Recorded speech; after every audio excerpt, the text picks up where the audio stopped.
In this chapter, we will focus on the history and context of streets for bicycling and walking. And while it might focus on places in Europe, we're going to actually start with some of the places that we see in the United States. We'll move on to many of the social, ecological, public health, and economic benefits that we see from cycling and walking. As we go through those, you'll see that there are many different aspects of the street that are beneficial to communities. And we'll build on that in our following chapters as we focus on specific infrastructure and design aspects of how we create streets for walking and biking. So let's get started. When we look at an aerial photograph of places like Manhattan, we see a grid, but that's not the way that we reframe places for walking and biking. Many places around the world are actually focused and designed in more suburban locations, what many planning professors refer to as loops and lollipops. And yet, that's not the way that we used to design cities. Cities, for centuries, were designed around pedestrianism. Pedestrianism was the old norm. Before 1900, everyone was a pedestrian, and afterwards, we saw new modes of transportation coming into play. These included the horse and carriage, streetcars, and trains, and finally the automobile around the turn of the 20th century. Places like the Brooklyn Bridge and other corridors throughout our country were designed predominantly for pedestrians. There was also a significant influence of cycling, particularly with regard to the women's emancipation movement. Cycling and walking were the predominant forms of travel. In the Industrial Revolution, walking was perceived as the way that you would get exercise and leisure throughout the countryside. You could escape the city, you could escape the social ills that would plague those areas. In places like Levittown, we began to see housing that was designed in more suburban form, and a move away from walking, a focus on automobility as we saw more and more returning GIs coming back from the war being able to afford a house outside of center cities. Afterward, even though we had rail infrastructure, we began to see increasing cars and decreasing rail mobility. Here's a photo of Los Angeles. Los Angeles became more and more auto-dominated, and as a result, eventually tore out many of their streetcars in the middle part of the 20th century. Since that time, we've seen dramatic reductions in the number of people who walk and bike as their primary form of transit. A 42% decline in walking to school, for example, since 1969. Why is this? Well, going back to our suburban transition, much of the barrier is related to distance and proximity. Yes, weather and crime still are issues, but distance and traffic-related danger at 62% and 31% are still key issues. You end up with scenes like this one. Pedestrians do not cross here on a street in downtown San Francisco. These are streets not designed to facilitate walking and biking.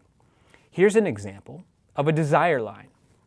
In landscape architecture, we focus on desire lines as being corridors that people want to walk, but the built environment does not facilitate that. You can see the grass is eroded where people are walking, but there is no sidewalk to support that walking. We call this not appropriate level of service. One of the results is that we see increasing obesity.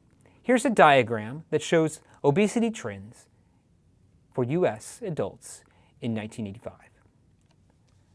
In 2012, you can see that dramatic change. No state had less than 20% obesity, and 13 states had greater than or more than 30% obesity. Now, clearly, there are benefits to including complete streets and to moving beyond them, and they involve environmental, social, economic, and the health ones that we just now spoke about. Some of the environmental benefits that we see include less driving and reduced emissions, fewer coal-starting vehicles, less congestion and idling, less urban heat islands where we see the pavement heating up and making temperatures warmer in urban areas, reduced roadway maintenance, and finally, less pollutants that run off in urban watersheds. Our social benefits include increased accessibility to jobs and housing, increased mobility for those at-risk populations, including young and older populations, lower cost, as well as a supplement to existing transit. From an economic standpoint, we can see dramatic increases in neighborhood businesses where we invest in walking and biking infrastructure, as well as increased property tax and housing values. We also can see increased healthcare savings based on public health benefits.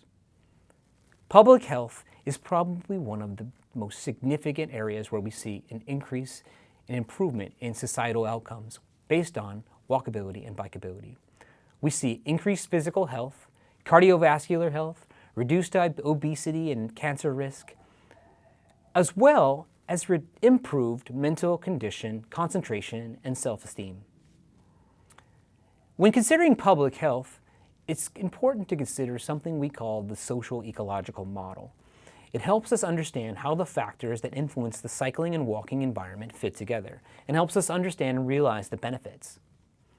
The social ecological model is defined by three concentric rings. First, the built environment. Second, the physical environment. And finally, the individual factors that make up who you are. Now let's dive a little deeper because that concept may sound a bit abstract. The built environment includes everything from how the streets are designed, connectivity, sidewalks, crosswalks, land use, design, all of the elements that you see around you, the physical form. The physical environment includes things that are related to your family, things that are around you but not necessarily part of the built environment. Your workers, friends, where your job is, neighborhood, crime, the things that actually make up the context. Following that, we have individual factors. That includes age, gender, attitudes, experience, cultural, or comfort values. Those are unique to every individual and the hardest to control, and we will focus on those aspects later on in this course. Right now, we're going to focus on street design, and many cities have begun to move towards complete streets. That includes increase in physical design, whether or not they are improved crosswalks or bus stops, bridges and overcrossings like these ones in London, as well as programmatic aspects, whether or not they be things to activate children and get them to bike or walk and to reshape behavior.